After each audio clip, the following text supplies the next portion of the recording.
ఈ వీడియో అయితే evening start చేశాను అనమాట తీయడము. యాక్చువల్‌గా ఈవినింగ్ మా పెద్దోడు స్కూల్ నుంచి వచ్చిన తర్వాత స్టార్ట్ చేశాను వీడియో. యాక్చువల్‌గా ముందు రోజైతే స్నాక్ ఐటమ్స్‌కి ఏం చేద్దామా అంటే హాలిడే కాబట్టి ఇంకా పిల్లలకి ఏమైనా చేద్దామా స్పెషల్ కానీ బూందీ లడ్డు ట్రై చేశాను.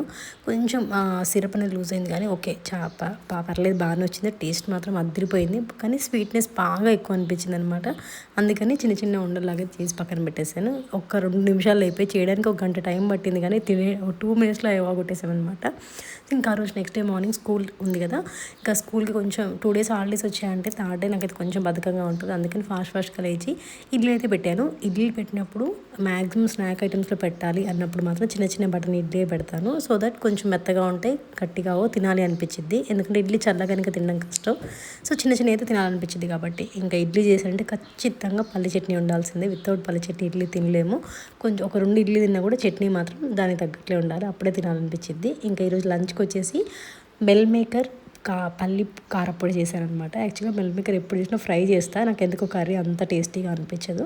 సో ఇలా మెల్ మేకర్ ఫ్రై చేసినప్పుడు ఇలా కారప్పొడి చేసినప్పుడు మాత్రం ఈరోజు భలే ఉంది కరకర అనుకుంటూ మెల్ మేకర్ ముక్కలు అయితే ఇంకా అసలు మెల్ మేకర్ తింటున్న ఫీలింగ్ రాలేదనమాట. అంత బాగుండే అసలు. ఇక లంచ్కి పంపించింది, లంచ్ పెట్టేసి బాక్స్ పంపించేసిన తర్వాత మళ్ళీ ఈవినింగ్ అనమాట ఇంకా స్కూల్ నుంచి ఇంటికి వచ్చిన తర్వాత వీడియో తీయడం అయితే మళ్ళీ స్టార్ట్ చేసేసాను. ఇంకా ఫస్ట్ స్కూల్ నుంచి రాగానే ఫస్ట్ ఒకసారి ఇల్లంతా స్నాక్స్ కోసం అయితే కిచెన్ అంతా వెతికేసుకుంటూ ఉంటాడు. కిచెన్, ఫ్రిడ్జ్ ఎక్కడ ఏమైనా స్నాక్స్ చేసి పెట్టానని చెప్పి ఆ వీడియో క్లిప్స్ కూడా నేను ఈ వీడియో ఎండింగ్లో అయితే లాస్ట్లో మిడిల్లో అయితే యాడ్ చేసి పెట్టాను అనమాట. ఇంకా స్నాక్స్ తిన్న తర్వాతే హోంవర్క్స్ అయితే స్టార్ట్ చేస్తాడు. నేనైతే ప్రీవియస్గా అంటే లాస్ట్ మంత్ వరకు కూడా నేను ట్యూషన్కి పంపించేదాన్ని. చిన్న బాబుతో అసలు అవ్వట్లేదు అనమాట ఇంట్లో చదివించుకోవడము.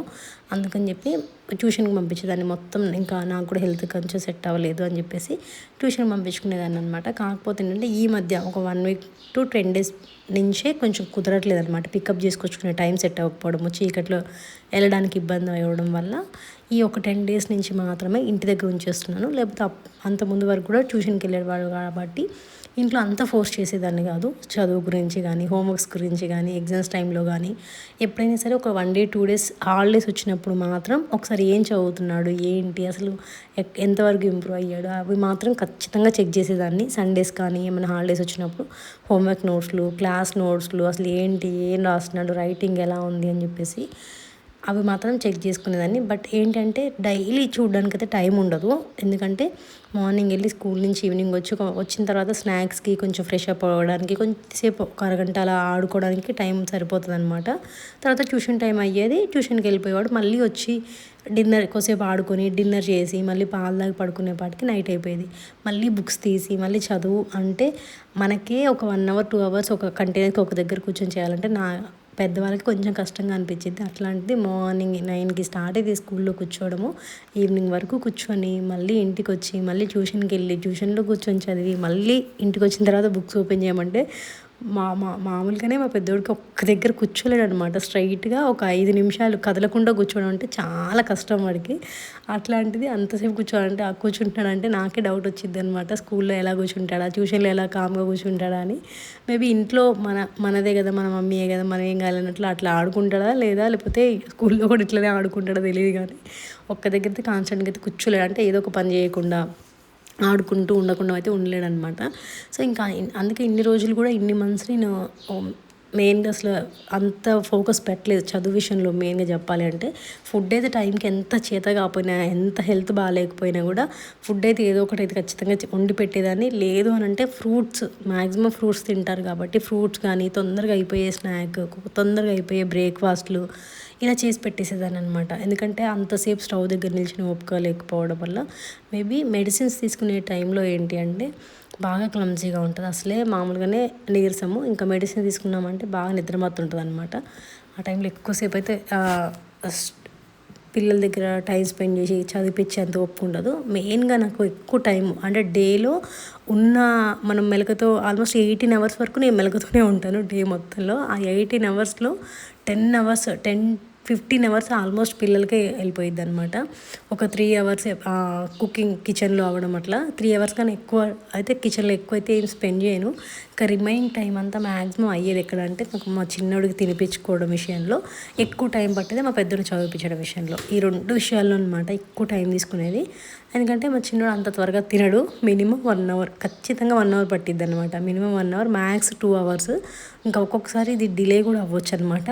డిపెండ్స్ ఆన్ ద సిచ్యువేషన్, వాడి ఎట్లా ఉంటుంది ఆ టైంలో, తింటాడు ఫాస్ట్గా తింటున్నాడు లేదని చెప్పేసి. కానీ 1 అవర్ మాత్రం ఖచ్చితంగా స్పెండ్ చేయాల్సిందే. మార్నింగ్ అయినా సరే, కొంచెం మళ్ళీ పడుకునే ముందు, తర్వాత లేచిన తర్వాత, మళ్ళీ నైట్ 4 టైమ్స్, అంటే డైలీ 4 to 6 అవర్స్ ఖచ్చితంగా వాడికి ఫుడ్ తినిపించే దానికి నేను స్పెండ్ చేయాల్సి వస్తుంది అనమాట మా చిన్ని బాబుకి. ఇంకా మా పెద్దోడు స్కూల్ నుంచి వచ్చాడు అంటే ఇంతకుముందు ఎలాగంటే హోంవర్క్స్ రాపించుకొని అయిపోయిన తర్వాత ఏదో ఒకటి తినిపించే, రాగానే మాతో పాటు తినేవాడు అనమాట. ఈవినింగ్ స్నాక్స్ అలా తినేసి మళ్ళీ తినిపించేదాన్ని 6 o'clockకి అలాగా. చపాతి కానీ, పూరి కానీ, దోశ కానీ, గుంట పొంగల్ ఒకటి తినేవాడు. మళ్ళీ 8కి అలా తినిపించేసి నైట్కి పాలు తప్పించి పడుకోబెట్టేది 9:30, 10కి అలాగా. బట్ ట్యూషన్కి వెళ్ళినప్పటి నుంచి అస్సలు సెట్ అవ్వట్లేదు అనమాట. 5:30కి వచ్చి స్నాక్స్ తిని వెళ్ళిపోతే 5:30 to మళ్ళీ రిటర్న్ ఇంటికి వచ్చేపాటికి 8:30కి అలాగా. మధ్యలో ఏమి ఉండదు కదా తినడానికి. అప్పుడే మళ్ళీ అన్నం, అప్పుడే ఇంకా వేరే ఎక్స్ట్రా తినిపించడానికి ఏమి ఉండవు అనమాట. సో అలా కొంచెం ఇబ్బంది అయ్యేది. అట్ ద సేమ్ టైం ఇక్కడ ఏంటంటే మా పెద్దోడికి చెప్పేటప్పుడు మనం కొంచెం అటు వెళ్ళిపోతే చదవడం అనమాట. ఖచ్చితంగా కూర్చున్నామంటే ఎప్పుడైతే హోంవర్క్స్ ముందులేసి కూర్చున్నామో ఆ హోంవర్క్స్ అన్నీ అయిపోయి, చదివించడం అంతా అయిపోయి, బుక్స్ క్లోజ్ చేసి బ్యాగ్లో పెట్టే వరకు కూడా అట్లా కూర్చొనే ఉండాలన్నమాట పక్కన. ఇంకా పక్క నుంచి లేచి ఇంకా కిచెన్లోకి వెళ్ళి ఏదైనా పని చేసి వద్దామా అంటే ఇంకా ఆట స్టార్ట్ చేసేస్తాడనమాట. అంటే మానిటర్ చేస్తూ ఉండాలి, ఎవ్రీ టైం మానిటర్ చేస్తూ ఉండాలి. చదువుతున్నాడా లేదా, రాస్తున్నాడా లేదా, కామ్గా కూర్చున్నాడా లేదా అని చెప్పి మానిటర్ చేస్తూ ఉంటేనే చదువుతాడు. ఓరల్గా మాత్రం చాలా క్విక్గా నేర్చేసుకుంటాడు అనమాట. ఇప్పుడు ఓరల్గా ఏదైనా క్వశ్చన్ ఆన్సర్స్ అయినా కానీ, ఫిల్ ఇన్ ద బ్లాంక్స్ అయినా కానీ, ఏవైనా సరే నేను ఒక 2-3 టైమ్స్ చెప్పగానే వెంటనే మళ్ళీ అడిగినా సరే చెప్పేస్తాడు, ఈజీగా చెప్పేస్తాడు. కానీ రిటర్న్ వైజ్ వచ్చేపాటికి చాలా టైం టేకింగ్ అనమాట. చాలా టైం తీసుకుంటాడు అనమాట రిటర్న్ వైజ్ వచ్చేసరికి. మరి రాయాలనిపించదో మరి ఏంటో తెలియదు కానీ కాసేపు కూర్చొని రాయాలన్నమాట. ఒక 2-3 లైన్స్, ఒక 1 పేజ్ అలా రాస్తే ఇంకా నెక్స్ట్ పేజ్కి రాయడనమాట. చేయి నొప్పి వస్తుంది, మళ్ళీ బ్రేక్ అంటాడు. సో అది మ్యాక్సిమం ఇంటికాడ టైం వేస్ట్ అయ్యేది ఎక్కడ అంటే కొంచెం రాసి బ్రేక్ తీసేసుకొని మళ్ళీ ఇంకొంచెం రాసి స్నాక్స్ అంది, ఏమైనా స్నాక్స్ కావాలని మళ్ళీ కొంచెం రాసి వాళ్ళ తమ్ముడితో ఆడుకోవడము, అలా చేస్తూ ఉంటాడు. ఇంకా ఒక్కొక్కసారి అయితే మా చిన్నోడు అస్సలు అది కూడా ఇంత టైం కూడా మా పెద్దోడి దగ్గర స్పెండ్ చేయలేడు అనమాట. అంత టైం పెట్టి చదివించే అంత టైం కూడా ఉండదు. మధ్యలో వచ్చేసి పెన్సిల్స్ తీసేసుకోవడము, పెన్ను తీసేసుకోవడము, లేదంటే బుక్స్ చింపేయడము, అలా చేస్తుంటారు అనమాట. బట్ ఈరోజు మాత్రం అస్సలు విసికిచ్చలేదు.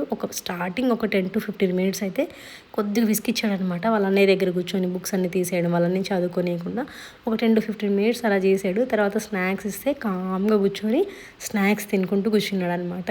అంటే ఆ స్నాక్ ఐటమ్స్ అయిపోయే వరకు మమ్మల్ని అయితే అసలు ఏం డిస్టర్బ్ చేయడు, కామ్గా కూర్చుంటాడు అనమాట అయిపోయేంత వరకు.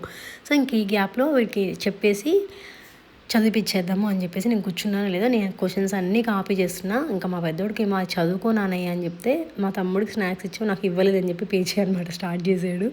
ఇద్దరు ఉన్నారంటే ఖచ్చితంగా కంపారిజన్స్ అయితే ఉంటాయి. అది ఎంత పెద్దగైనా చిన్నగైనా ఇంకా కొంచెం గ్యాప్ ఉంది కాబట్టి, ఊహ తెలుసు కాబట్టి అది ఎక్కువ ఉంటుంది అనమాట. అంటే తమ్ముడికి ఎక్కువ ప్రిఫరెన్స్ ఇస్తుంది అనేది చాలా అబ్జర్వ్ చేయొచ్చు.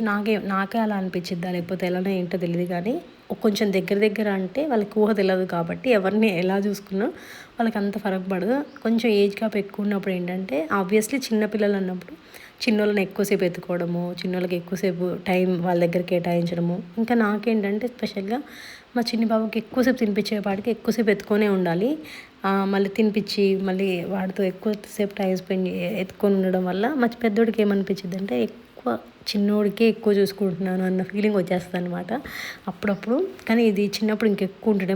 మరి మా చిన్నోడు ఇంకా చిన్నగా ఉన్నప్పుడు అయితే బాగా అంటుండే అనమాట, తమ్మునే చూసుకుంటున్నాను, నన్ను చూసుకోవట్లేదు, తమ్మునే తినిపిస్తున్నాను, నాకు తినిపించట్లేదు అని చెప్పి. కానీ ఫస్ట్ ఏంటంటే మా చిన్ని బాబుకి తినిపించేసి పడుకోబెట్టేస్తే నాకు చాలా టైం మిగిలిద్ది అనమాట. సో ఆ టైంలో మళ్ళీ మా పెద్దోడు తినిపించుకోవడము, చదివించుకోవడం. ఎందుకంటే వాడు ఊరికి పేచి పెట్టడము, రాయనీకపోవడం వల్ల ఫస్ట్ వాడికి తినిపించి పడుకోబెట్టాలి అన్నట్లు అనిపించేది. మళ్ళీ తినిపించకుండా పడుకోబెట్టేస్తే ఏంటంటే అంటే ఎక్కడ ఆకలేసిద్దో అన్న ఒక ఆలోచన ఉండేదన్నమాట. సో అట్లా కొంచెం డిఫరెన్స్ వచ్చేది. నేను కష్టపడి ఇక్కడ క్వశ్చన్స్ అన్నీ రాస్తూ ఉన్నాను, క్వశ్చన్ పేపర్ అంతా ప్రిపేర్ చేస్తూ ఉంటే మా పెద్దోడేమో ఒకసారి రివైజ్ చేసుకున్నాను అంటే దిక్కులు చూస్తూ ఉన్నాడు. నేను అసలు అప్పుడు అబ్జర్వ్ చేయలేదు, కానీ ఇప్పుడు వీడియో చూస్తే చాలా అర్థమైంది అనమాట ఎంతసేపు దిక్కులు చూసాడని చెప్పి. ఇంకా నేనైతే క్వశ్చన్ పేపర్స్ అయితే అంతా అయితే నేను కాపీ చేసి అక్కడ పక్కన పెట్టేసి ఒకసారి అయితే రివైజ్ చేసుకున్న తర్వాత ఓరల్గా అడిగిన తర్వాత టెస్ట్ పెడతా అని చెప్పాను. పేపర్ అయితే మొత్తం ప్రిపేర్ అయితే చేసి పెట్టేసిన అనమాట. సో ఇంకా అందుకని ఒకసారి అయితే రివిజన్ లాగా చేసేసుకుంటే రాసేటప్పుడు ఈజీగా ఉంటుంది అని చెప్పి ఓరల్గా అడుగుతున్నా. ఫస్ట్ ఎందుకైనా మంచిది, ఏమైనా మిస్ అవుతాయా, ఏమైనా మర్చిపోతాడా ఏంటా మధ్యలో అని చెప్పేసి ఒక్కసారి ఓరల్గా అడిగేసి తర్వాత నేను ప్రిపేర్ చేసిన పేపర్ బుక్ ఇచ్చేద్దామని చెప్పి ఆలోచిస్తూ ఉన్నాను అనమాట.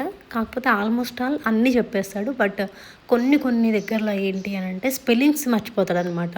అడగడం కూడా ఓరల్ టెస్ట్ వైజ్ ఓరల్గా ఏంటంటే చెప్పడం ఈజీయే, బట్ స్పెల్లింగ్స్ చెప్పేటప్పుడు ఏంటంటే ఏ దగ్గర ఈ చెప్పడము, ఎల్ దగ్గర ఒకసారి ఈ చెప్పడము, అలా సెంటెన్స్ ఒక వర్డ్ కొంచెం పెద్దగా ఉన్న వర్డ్ అయితే డివైడ్ చేసుకొని చెప్పేటప్పుడు ఏదో ఒక లెటర్ మిస్ అవ్వడం అయితే అబ్జర్వ్ చేశాను అనమాట. కానీ అది కూడా రెక్టిఫై అవ్వడానికి బ్రేక్ చేసి సెంటెన్స్ని చదవమని చెప్తూ ఉన్నాను. కానీ చెప్తూ ఉన్నప్పుడు ఓకే, కానీ మళ్ళీ రాసేపటికి మళ్ళీ కన్ఫ్యూజన్ స్టార్ట్ అయిపోతుంది అనమాట. దానివల్ల ఎక్కువ టైం టేకింగ్ ప్రాసెస్ లాగా అనిపించేస్తుంది చెప్పడము. కానీ రైటింగ్ మాత్రం చాలా వరకు మళ్ళీ తగ్గిపోయిందనమాట. స్టార్టింగ్లో బాగా రాస్తుండే, ఇప్పుడు మాత్రం మళ్ళీ రైటింగ్ అనేది అంత నీట్గా లేదనమాట. స్టార్టింగ్లో ఎలా అయితే నీట్గా రాసేవాడో అంత నీట్గా లేదు. ఈ మధ్య కొంచెం నేను పట్టించుకోపోయేపాటికి రైటింగ్ విషయంలో మాత్రం చాలా పూర్ అయిపోతున్నాడు రోజు. నాకే ఒక్కొక్కసారి భయం వేసేస్తుంది అనమాట, ఏంటి ఇంత రాసేస్తున్నాడు రైటింగ్ అని చెప్పేసి. సో నాకు వాళ్ళ స్కూల్లో పేరెంట్స్ పీటీఎం మీటింగ్స్ ఉన్నప్పుడు కానీ ట్యూషన్ వాళ్ళ దగ్గర నుంచి వచ్చే మెయిన్ కన్సర్న్ ఏంటంటే రైటింగ్ విషయంలో అనమాట మ్యాక్సిమం వచ్చేవి. At the same time hand writing విషయంలో అలాగే రాసే విషయంలో ఓరల్గా బాగా చెప్తున్నాడు. ఓరల్గా వెంటనే చెప్తాడు, కానీ రిటర్న్గా అయితే రాయమంటేనే కొంచెం చాలా ఎక్కువ టైం తీసుకోవడము, స్పెల్లింగ్స్ మర్చిపోవడం, రైటింగ్ నీట్గా రాయకపోవడం వల్ల ఏంటంటే ఈలాగా ఒక్కొక్కసారి ఓలాగా కనిపించేసి అవి కూడా ఎల్లాగా ఇలా క్రాస్గా రాసేయడం వల్ల అది స్పెల్లింగ్ ఇన్కరెక్ట్ అయిపోతుంది అనమాట. దానివల్ల ఏంటంటే మార్క్స్ మైనస్ అయిపోతున్నాయి. సో హ్యాండ్ రైటింగ్ అనేది ఇంప్రూవ్ అయిపోతే చాలా వరకు పర్ఫెక్ట్ అయిపోతారు, ఇంకా బెటర్ ఉంటుంది అని చెప్పేసి. లేదు కొంచెం ఇంట్లోనే కొద్దిగా ఎక్కువ కేర్ తీసుకోవాలి, వీడికి కొంచెం టైం ఎక్కువ స్పెండ్ చేయాలి అని చెప్పి నేనైతే ఫిక్స్ అయిపోయా. ఎందుకంటే ఇంత కష్టపడి పొద్దున్నే లేచి బాక్సులు పెట్టి స్కూల్కి పంపి మళ్ళీ ఇంటికి వచ్చిన తర్వాత ట్యూషన్కి పంపించి వచ్చేపాటికి మళ్ళీ చదువుకున్నానా ఇవన్నీ చెప్పి ఎంత కష్టపడ్డా కూడా ఎట్ ది లాస్ట్ ఏంటంటే పిల్లలు బాగా చదువుకోవాలి అని చెప్పేసి కదా.